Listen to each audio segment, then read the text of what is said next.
ഒരു building കൺസ്ട്രക്ഷൻ്റെ time line അല്ല അതിൻ്റെ ഡ്യൂറേഷൻ എക്സ്റ്റെൻഡ് ചെയ്തു പോകുന്നു അല്ലെങ്കിൽ ഇങ്ങനെയുള്ള ഒത്തിരി പരാതികൾ നമ്മൾ കേൾക്കാറുണ്ട്. അത് എന്തുകൊണ്ട് സംഭവിക്കാം? ഒന്നാമത്തെ കാര്യം, നമുക്കിപ്പോൾ ഒരു കോൺട്രാക്ടറിൻ്റെ കുഴപ്പങ്ങൾ തീർച്ചയായും നമുക്കങ്ങനെ സംഭവിക്കാം. അദ്ദേഹത്തിൻ്റെ പുവർ വർക്ക്മാൻഷിപ്പ്, അല്ലെങ്കിൽ അദ്ദേഹത്തിൻ്റെ അലസത, അല്ലെങ്കിൽ അദ്ദേഹത്തിൻ്റെ കൃത്യമായിട്ടുള്ള രീതിയിലുള്ള വർക്കുകൾ മുന്നോട്ട് പോയിട്ടില്ല, തീർച്ചയായിട്ടും സംഭവിക്കാം.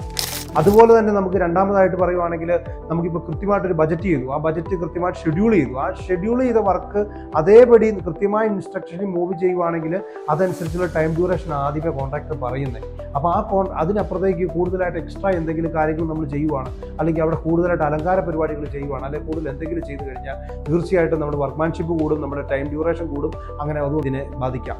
പിന്നെ മൂന്നാമതൊരു കാര്യം പറയുവാണെങ്കിൽ, നമ്മൾ പലപ്പോഴും ഒരു ബിൽഡിംഗ് പണിതുകൊണ്ടിരിക്കുന്ന സമയത്ത്, ഓൺഗോയിങ്ങിൻ്റെ സമയത്ത് തന്നെ, വർക്ക് ചെയ്ത് നടന്നുകൊണ്ടിരിക്കുന്ന സമയത്ത് തന്നെ പല കാര്യങ്ങളും നമ്മൾ സെലക്ഷന് വേണ്ടിയിട്ട് പോകും.